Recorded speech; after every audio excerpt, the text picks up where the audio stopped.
አሜሪካና ኢራን ለሳምንታት ሲያካሂዱት የነበረው ድርድር ወደ ስምምነት መቃረቡ እየተነገረ ባለበት በአሁኑ ሰዓት ኢራን ፍላጎቷ ተቀባይነት ያገኘው በንግግር ሳይሆን በሚሳይሎቿ ነው ሲሉ ከፍተኛ ባለሥልጣኗ ተናገሩ።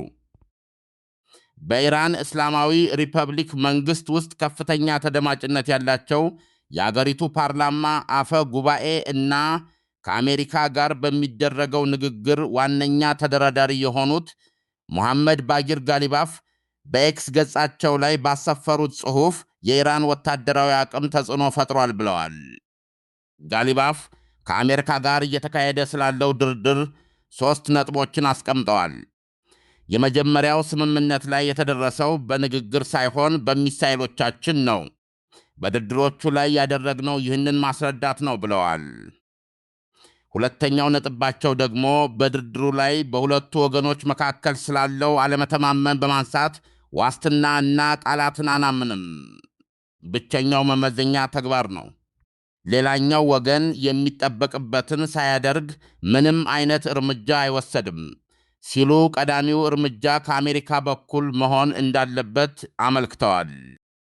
የኢራኑ ከፍተኛ ባለሥልጣን በቁጥር 3 ላይ ያስቀመጡት ሐሳብ የየትኛውም ስምምነት አሸናፊው በቀጣይ ለሚመጣው ጦርነት በተሻለ ሁኔታ የተዘጋጀ ነው የሚል ሲሆን ከስምምነቱ በኋላ ኢራን ለየትኛውም አይነት ጥቃት ዝግጁ መሆኗን ገልጸዋል።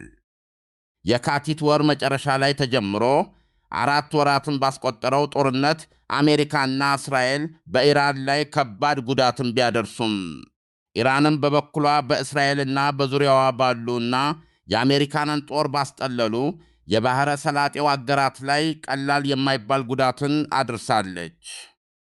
በተጨማሪም ለዓለም የነዳጅና የጋዝ ምርት ዝውውር ወሳኝ የሆነውን የሆርሙዝ ወሽመጥን በመዝጋት በመላው ዓለም ላይ ከፍተኛ ተጽዕኖን አሳድራለች።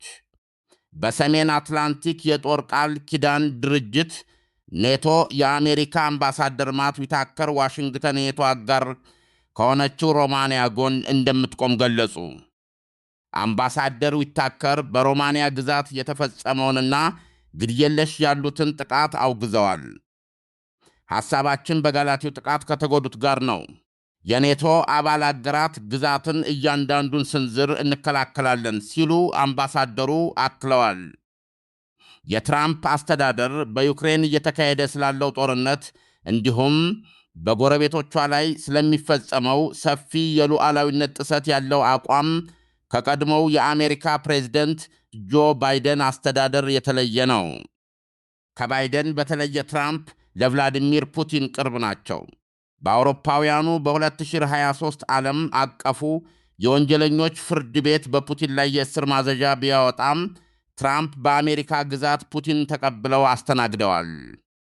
በዚህ ወር መጀመሪያ ላይም ዩክሬንና ሩሲያ ሶቪየት የኅብረት ናዚ ጀርመንን ያሸነፈችበትን የድል ቀን ለማክበር በሚል በየራሳቸው ያደረጉትን የተናጠል ተኩስ አቁም በመጣስ እርስ በእርሳቸው ከተካሰሱ በኋላ ትራምፕ አገራቱ የ3 ቀን የተኩስ አቁም እንደሚያደርጉ አስታውቀው ነበር።